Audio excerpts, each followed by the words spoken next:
आणि प्राईम टाइमच्या सुरुवातीला बातमी आहे नागपूर हिंसाचारासंदर्भातल्या अपडेटची। नागपूर हिंसाचारासाठी कोण जबाबदार होतं या प्रश्नाचं उत्तर मिळालंय आणि या घटनेचा सूत्रधारही सापडलाय। नागपूर पेटवणाऱ्या या मास्टरमाइंडचं नाव आहे फहीम खान। फहीम खाननं दिलेल्या चिथावणीनंतरच नागपूरमध्ये हिंसाचार सुरू झाला। फहीम खानला आता नागपूर पोलिसांनी अटक केली आहे। तर दुसरीकडे नागपूरच्या हिंसाचाराचा जो FIR समोर आलाय त्यामध्ये काही अल्पवयीन मुलांची नाव आहे। त्यामुळे अल्पवयीन मुलांना पुढे करून हिंसाचार घडवण्याची ही नवी मोडस ऑपरेंडी राज्यात सुरू झाले की काय हाही प्रश्न उपस्थित होतोय।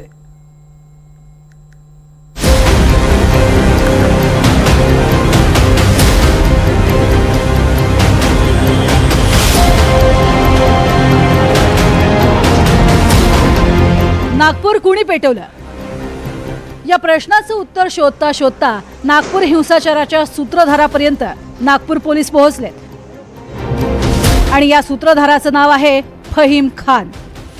महाल परिसरात जाळपोळ आणि दगडफेक केल्याच्या प्रकरणी जो FIR दाखल झाला त्यामध्ये हिंसाचाराचा मास्टरमाइंड म्हणून फहीम खानचा उल्लेख करण्यात आलाय।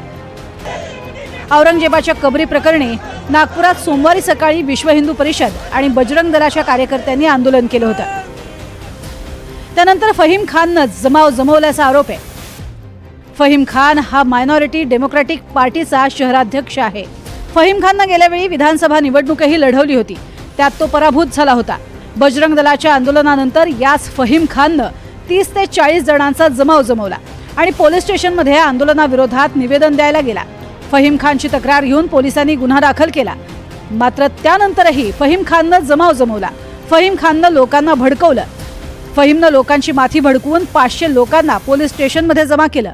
पोलीस हिंदू समाजाचे आहेत, आपली मदत ते करत नाहीत असं सांगत फहीम खान आंदोलनकर्त्यांना भडकवत होता, अशी माहिती समोर आली आहे। वही बता रहा हूँ क्योंकि एक सुबह इंसिडेंट हुआ, फिर ये हुआ, एक दूसरे एरिया में हुआ, तो इसमें कोई मास्टरमाइंड था या फिर किसी एक आदमी ने किया या कोई ऑर्गेनाइजेशन है इसके पीछे, ये सब चीज़ें क्योंकि बाहर जो और हमको बाहर की एजेंसीज से भी इसमें इंफॉर्मेशन मिलेगी और उसके आधार पे जो नेशनली कोई ऐसा नेटवर्क है या फिर यहीं पे कोई ऐसा मॉड्यूल है क्या या कोई ऐसे लोग हैं, वो सब मैं आपको बताऊंगा।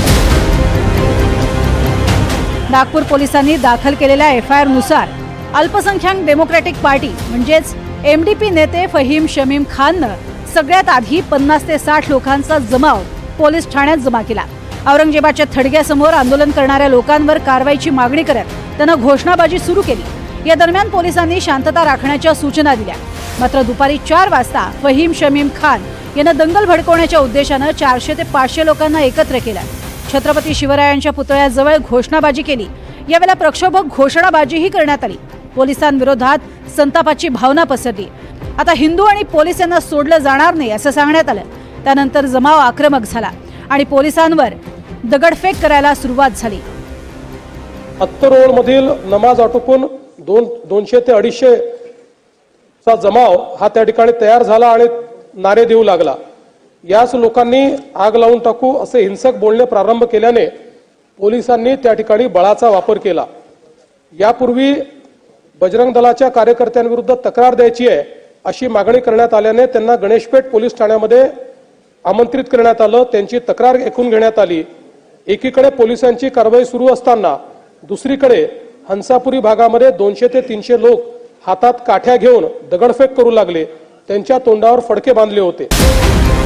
फहीम खानला अटक करण्यात आली।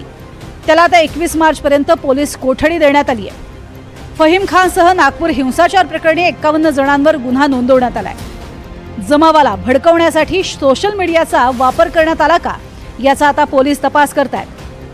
50 आक्षेपार्ह व्हिडिओ आणि 150 आक्षेपार्ह पोस्ट पोलिसांच्या रडारवर आहेत। नागपूरमधला हिंसाचार हा सुनियोजित कट असेल तर त्याला कुठल्या दहशतवादी संघटनेनं मदत केली का याचाही पोलीस शोध घेत आहेत। हिंसाचाराच्या सूत्रधाराचं नाव पोलिसांनी शोधून काढलंय, मात्र नागपूर हिंसाचार प्रकरणी जे FIR दाखल झाले त्यामध्ये आणखी एक धक्कादायक बाब समोर आली आहे।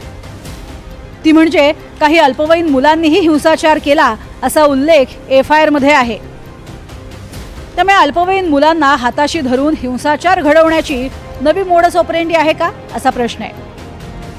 आता मागच्या 2 दिवसातले लेटेस्ट अपडेट्स माझ्याकडे नाही आहेत, परंतु ते फील्डवर जे मुलं दिसत होते, मी जसं सांगितलं सर्व तरुण वयोगटातील मुलं होते आणि मी असं म्हणेल की त्यांचा वापर झाला होता. काही लोक होते त्याच्यात की त्यांनी अपील केलं, लोकांना जमा करण्याचा प्रयत्न केला असामाजिक तत्वांना आणि त्याच्यातनं कायदा आणि सुव्यवस्था बिघडवण्याचा प्रयत्न केला. परंतु जे 20 वर्षाच्या पुढचे मुलं होते ते स्वतः त्यांचं डोकं चालवू शकतात. काय चुकीचं काय बरोबर त्यांना समजतं.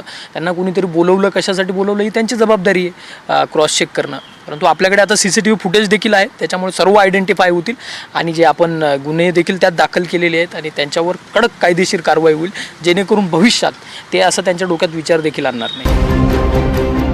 नागपूरच्या हिंसाचारासंदर्भातल्या FIR मध्ये 4 ते 5 अल्पवयीन मुलांची नावं आहेत. अल्पवयीन मुलांकडनं हिंसाचार घडवला तर त्यांना कठोर शिक्षा होत नाही. डोंबिवलीमध्ये संघाच्या शाखेवर अल्पवयीन मुलांनीच दगडफेक केली होती. शाखेवरच्या दगडफेकी प्रकरणी अल्पवयीन मुलांना ताब्यात घेण्यात आलं होतं. अल्पवयीन मुलं कायद्याच्या कसाट्यातून सुटतात म्हणून त्यांच्या हातून हिंसाचार घडवणं गंभीर आहेच, मात्र नव्या उमलत्या पिढीच्या हातात हिंसाचाराचं शस्त्र देऊन आपण कुठलं भवितव्य घडवतोय हा प्रश्न त्यापेक्षाही गंभीर आहे. नागपूरमधल्या महालमध्ये लाठ्याकाठ्या घेऊन जमाव धावत आला. यामध्ये अल्पवयीन मुलांचा समावेश असल्याचं कळतंय. या जमावानं गाड्या पेटवल्या. हौसापुरी भागातल्या गल्ल्यांमध्ये उभ्या असलेल्या सगळ्या गाड्यांची तोडफोड करण्यात आली. रहिवाशांना धमकावण्यात आलं. या सगळ्या जमावाला भडकवणारा फहीम खान होता. नागपूर अशांत करण्याचा कुटील डाव आखणाऱ्या हिंसाचाराच्या सूत्रधाराला कठोर शिक्षा व्हायलाच हवी. प्रवीण मुधळकर, NDTV मराठी, नागपूर.